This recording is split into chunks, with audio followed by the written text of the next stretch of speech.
Olá, gente. Hoje nossa aula vai ser algo mais light. Eu vou estar levantando aqui para vocês um conjunto de propriedades variadas que tem num diagrama de entidade de relacionamento que a gente ainda não abordou. Então vamos lá. A primeira delas é essa ideia aqui de autorrelacionamento. Um conjunto de entidades é capaz também de se relacionar com ele mesmo.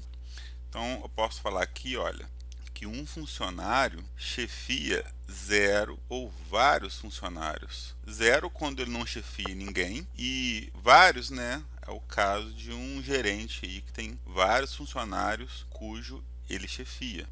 Já um funcionário aqui pode ser chefiado por nenhum, ou seja, ninguém chefia ele, né? Ele é o chefe de todo mundo. Ou pode ser chefiado por um único funcionário. Então, ou você chefia todo mundo, não tem chefe, ou você tem um chefe. Vamos olhar aqui, ó, na aplicação, né? Vamos olhar aqui, ó, no exemplo prático, onde eu coloquei entidades aqui desse conjunto de entidades. Então, reparem só, o Diego ele está chefiando Carlos, o Diego está chefiando a Fátima, o Diego está chefiando o José e o Diego está chefiando o Rafael. Então aqui ó, o Diego está chefiando vários, ó, N. Por outro lado, ninguém chefia o Diego, não tem nenhuma setinha apontada para ele, ninguém está chefiando ele. Então aqui ó, ele é o zero. Vamos pegar o José, ó.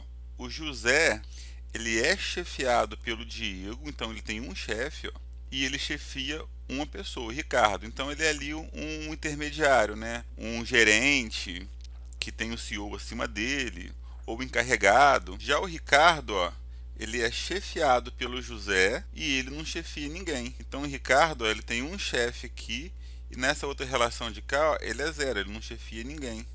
A mesma coisa acontece aqui, ó, com a Eduarda, com a Carla e com o João, olha, eles só são chefiados, ó. Quem chefia eles, ó, é a mesma pessoa, é a Fátima, mas cada um, ó, só tem um chefe, umzinho daqui, ó. Já a Fátima, por sua vez, ó, ela chefia 3 pessoas e ela é chefiada por uma, que é quem? Que é o Diego. Agora a gente vai ver aqui uma série de características de atributos. Então vamos lá. Atributos podem ser monovalorados ou univalorados, é a mesma coisa aqui.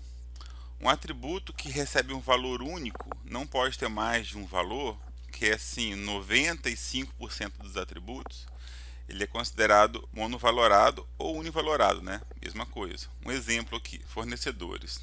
Então aqui são os fornecedores da minha empresa, né, que eu quero que esteja cadastrado no meu sistema. Então fornecedores têm atributos aqui como código, CNPJ, que é o CPF da empresa, né?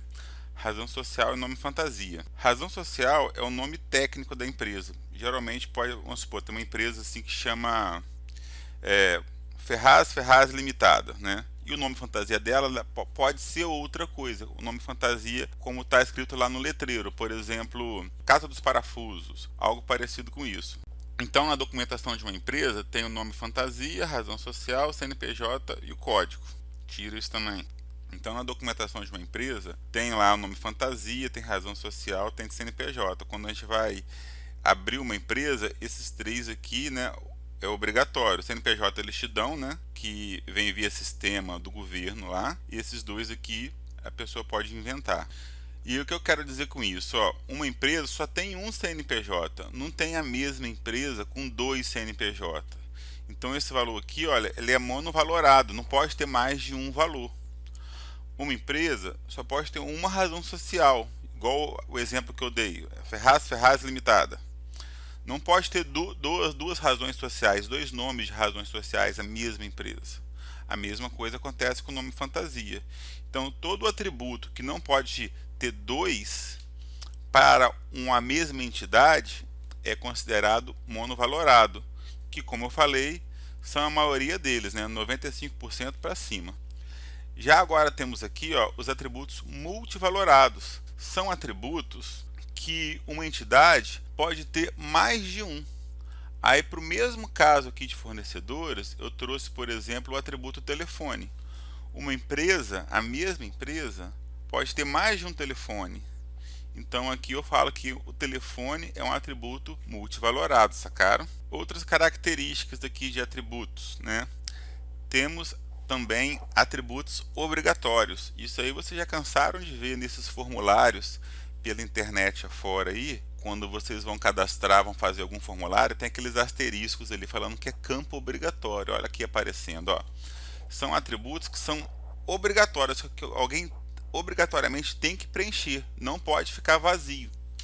Então, ali para o caso dos fornecedores que a gente estava vendo, por coincidência, eu posso usar os mesmos atributos aqui. Ó. Não tem uma empresa que não tem CNPJ, não tem uma empresa que não tem razão social e também não tem uma empresa que tem nome fantasia. Isso aqui são atributos obrigatórios, elas têm que ter. Não pode cadastrar uma empresa nova sem esses atributos aqui.